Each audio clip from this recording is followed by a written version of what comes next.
Well, morning everyone. Today is the 9th or 10th of June, I can't quite remember which, and we're off in Raymond, the 2CV, to go to Bedale in North Yorkshire to meet up with some other 2CVers for a socially distanced cup of tea and some cakes. So here we go. So the first leg takes us over towards Otley. Nice drive. Yeah, that is a very nice drive. You can't really see much, so I'll try and flip the camera around. No, can't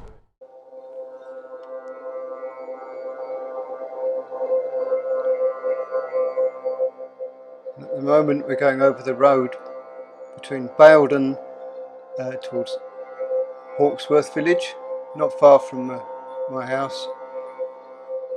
It's a bit of a twisty little road, but it's a lot of fun.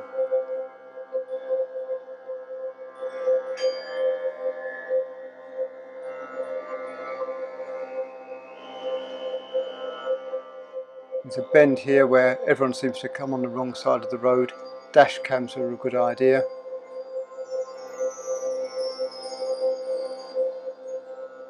And now we're just outside Otley. Nice bit of road, some good scenery.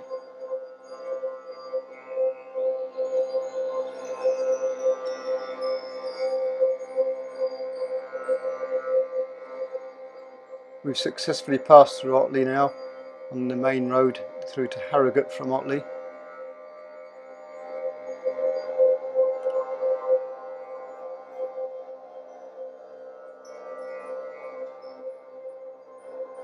Just going past the turn to Burn Bridge. A couple of miles to go to Harrogate. So we're in Harrogate now. This is the Prince of Wales roundabout. The Stray is just to our left here, but it's all fenced off because there was a bike race here a couple of years ago, maybe only last year.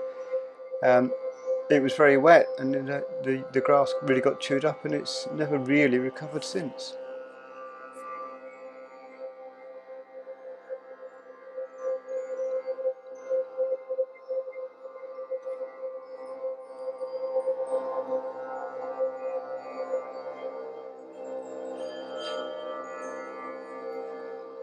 So you can see we're on the A61 to Ripon. Just coming up on our left is the famous Betty's Tea Rooms, where they queue for ages to get in. It's currently closed, of course, due to COVID. And we've successfully negotiated through Harrogate and are now on the A61 out to Ripon. Nice bit of road, but a fair bit of traffic.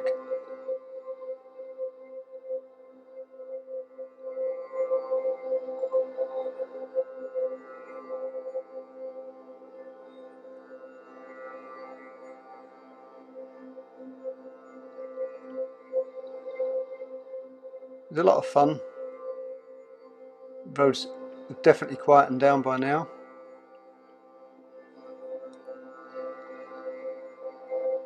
Here we are, we're just coming into the middle of Ripon. You actually now go sort of past Ripon and then back on yourself a little bit. And we just come up to these traffic lights at the clock tower and we turn right. Takes you out towards well, Leyburn and places like that. There's the clock tower.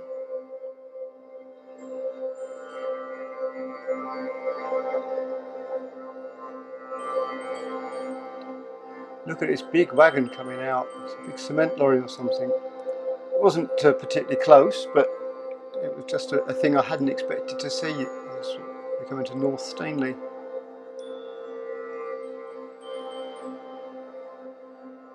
As we pass through here, quite a pretty little place.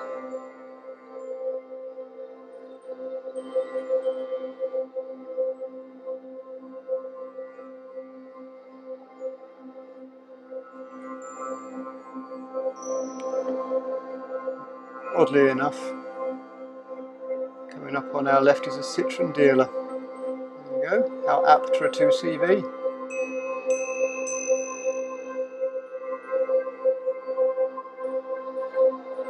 Yeah, we've passed through that lot Ripon, etc., and we're heading up towards Masson, on our way initially to Beedale to meet up with other 2CVers so we can head off to the Helwith tea rooms. It's important we meet up because I've actually got no idea where it is we're going.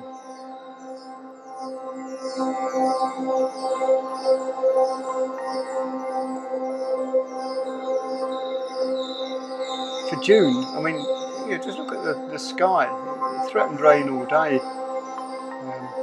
Far from good. It was actually quite cold. As you'll see in the pictures at the tea rooms, I ended up wearing a coat. We were outside.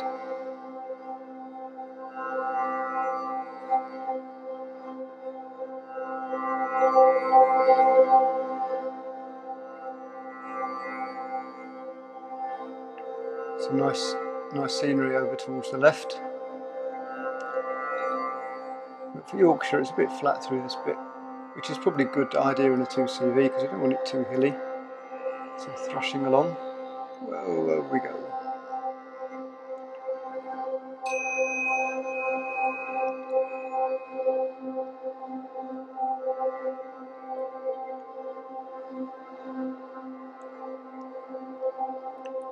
I mean, 29 brake horsepower.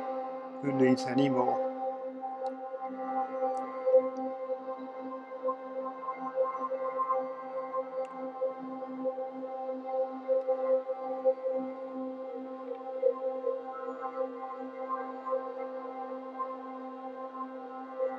Yeah, 29 brake horsepower.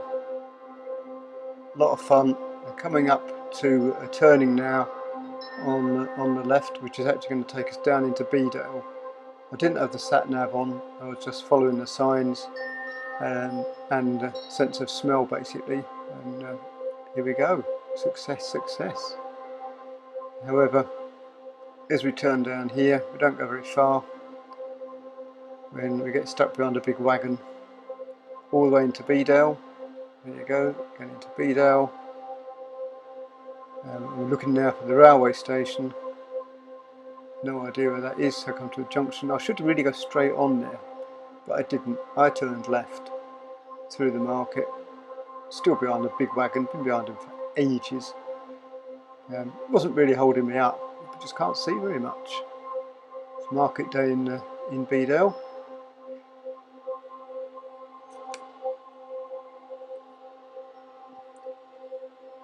As you can see there, when we left Beedale we went up to Helwith, and it was some really interesting roads, very, very narrow.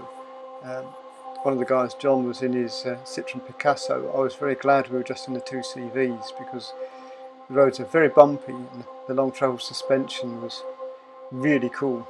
And of course it's a nice narrow car, so on these roads they really did play dividends.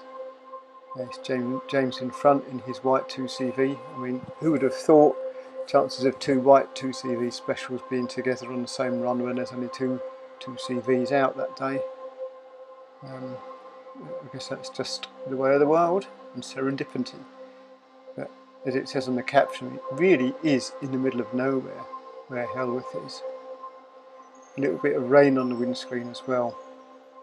By now we've come past Catterick, past some firing ranges and some signs that talk about tanks being restricted to 5 miles an hour on public roads. Loads of red flags, and whatever you do, don't wander off the side of the road because you might be shot. I guess not deliberately, but you know, it's no good saying it was an accident when you've got a bullet through the back of your head, is it? It's best not to do it, I guess. Spectacular scenery. Very desolate up here. I'd imagine in the winter it would be quite a bleak place.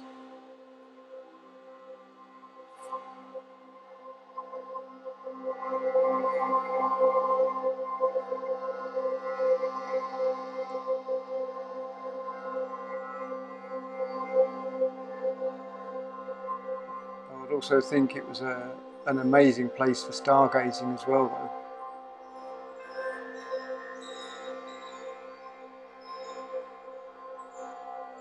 Just here we turn down to the left And with apologies to Chris Rea, we're on the road to Helwith. Oh yes, everyone's a winner.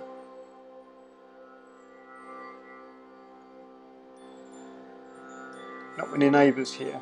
Apparently Jenny, who owns the tea rooms, was telling us that if you try and get here by sat-nav, there's about 5 different farms, all with the same postcode, so it's not quite so good to navigate by sat-nav here. It can easily end up going to completely the wrong place, literally a couple of miles away from where you want to be, with no guarantee of course that the place you're going to is actually even occupied.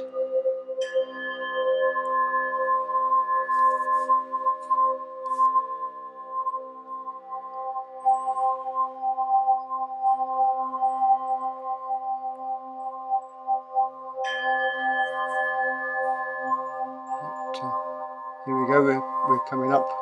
I think it's not far now. I can feel it in my bones.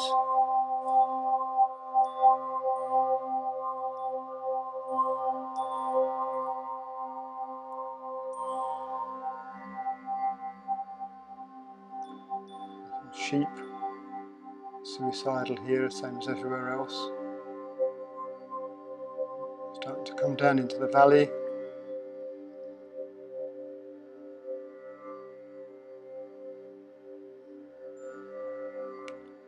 And we come to a gate where it's really the access to the property.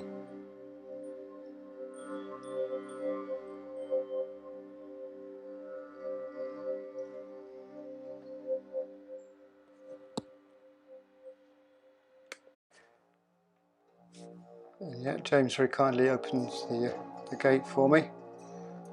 And this is really the start of the drive down into to the tea rooms.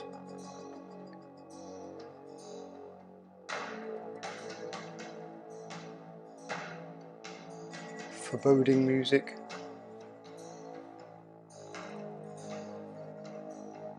It's not really a foreboding place. Very nice people, Jenny and her husband.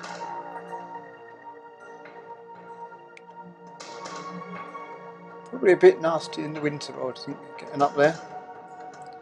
And as we come round the corner, Jenny is waiting to beckon us all in.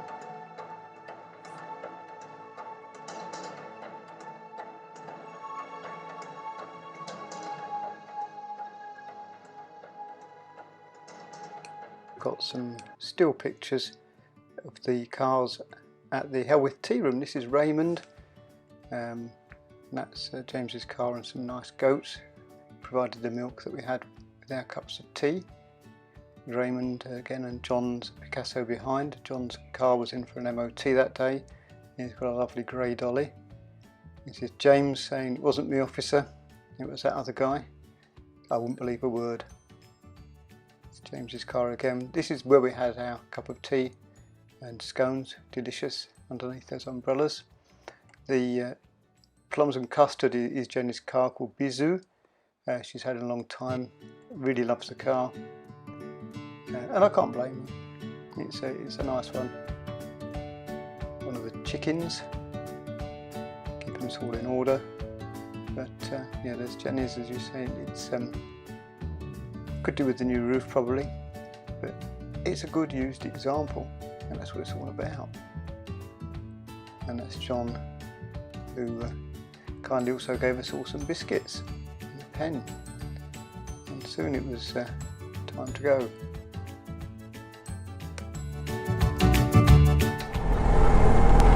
Here we go, we're climbing out of the tea rooms place. Quite steep, as I really wouldn't imagine doing that easily in the winter.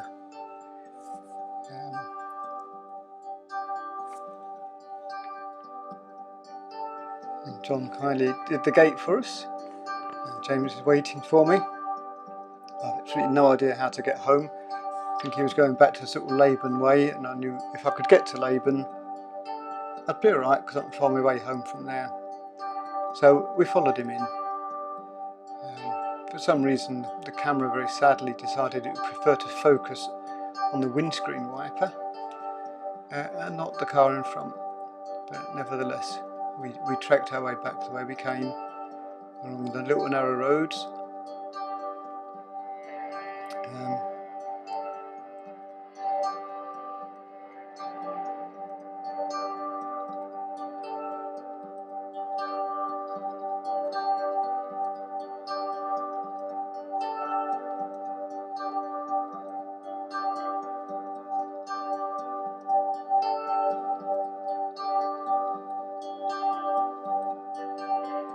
So we come up to this junction, there's a couple of pedestrians just opposite.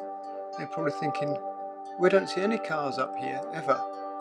And then there's two cars. And they're two CVs. And they're both white. What is going on?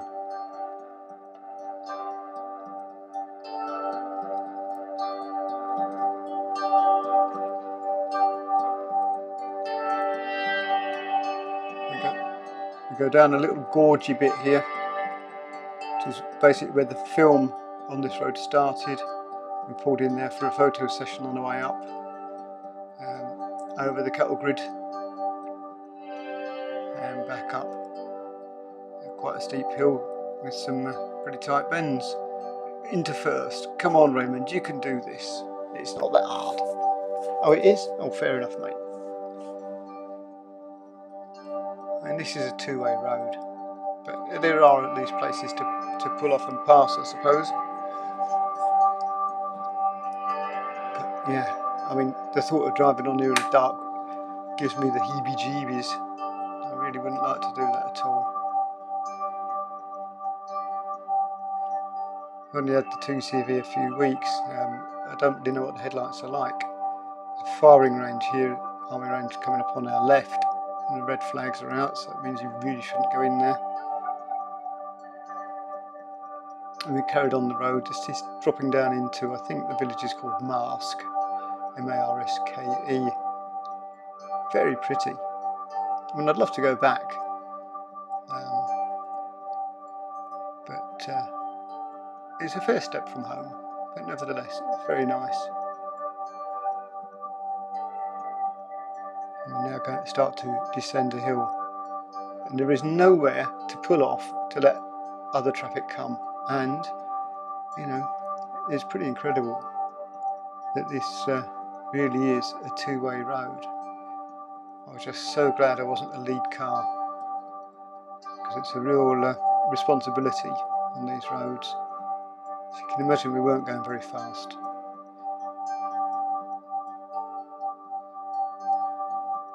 Can't remember how steep the hill is. I think it said 20%, which is like a 1 in 5 in old money.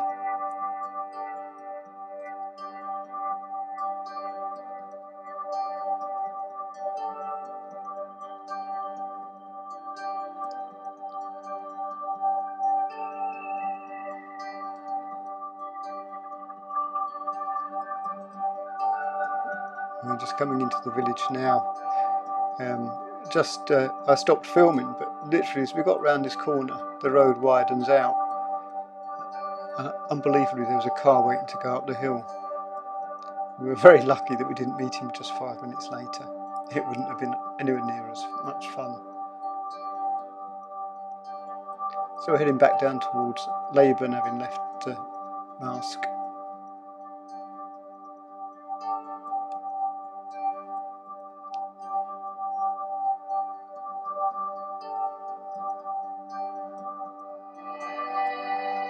I mean, look at that.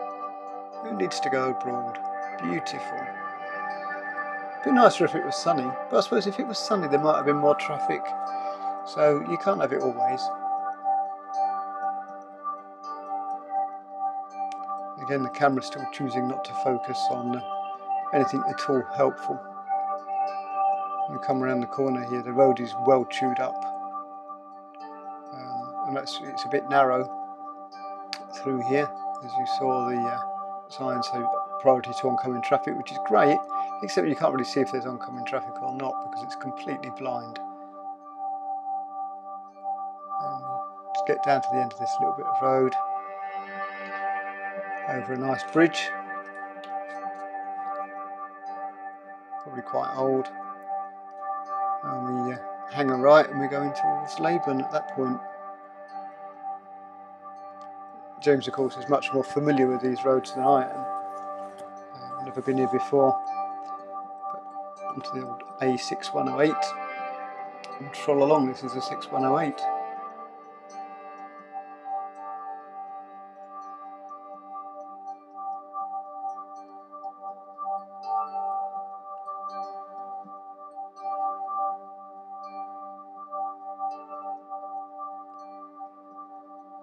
I left James in Leyburn. I'm heading down towards Middleton. I'm not entirely sure, can't remember what it's called. I've been this way before. It's in Coverdale. It was many years ago when I used to come around some of these roads on my motorbike, particularly the BMW GSA 1200. It's just the outskirts of the aforementioned Middleton Middleham. Pretty little bridge.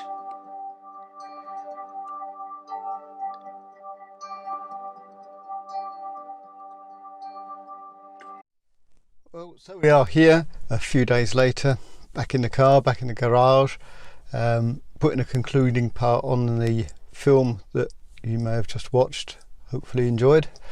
It took a bit of time to put the film together because when I got home I was so disappointed when I reviewed the footage and found that the new microphone wasn't really as good as perhaps I'd hoped. It seems absolutely fine for doing static pieces like this, but when I was on the move there was just so much background noise I had to re-record the entire audio over the film so that we had something to watch or listen to. Also, the camera seemed to focus more on the windscreen wipers. That's just user error, I guess. But we got there in the end, hopefully got something which we could all watch. The journey back from the Helwith tea rooms, which was absolutely awesome, and I recommend that to anybody. It is a hard place to find. It is in the middle of nowhere, but it's well worth it. Jenny and husband are very, very nice people, and of course 2 CVers, so that makes it worth going for that alone.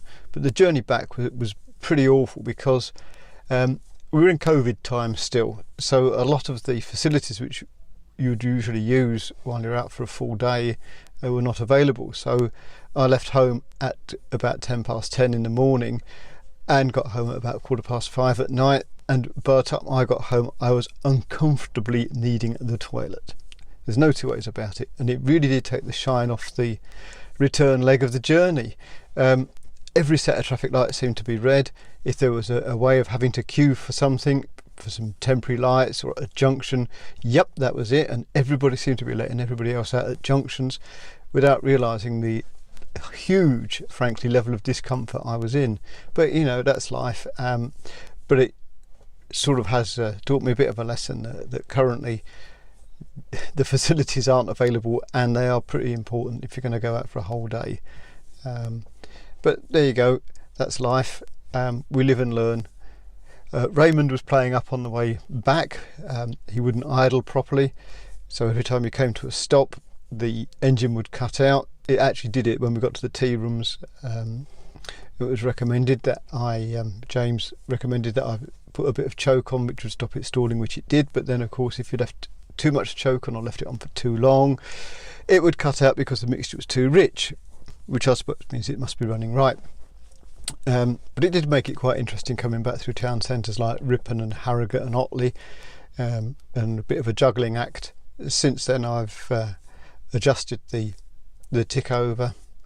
Somebody suggested perhaps I cleaned out the idle jet, so I've had the idle jet out and cleaned that as well. All seems well, but I've not really taken Raymond out for a good run since, because frankly the weather has just turned horrendous. We've had an awful lot of rain. It's very bright now, and it's 5:45 on Saturday night, the 13th of June. But really, it's not really been suitable weather to go anywhere. The forecast this afternoon was for thunderstorms, which we didn't have, so that's a bit annoying because I could have gone out but then didn't, but it did, I suppose, mean that I could edit the film. So there you go. Thanks very much for watching, and hopefully we'll have some more adventures of Raymond at some point in the future. Bye.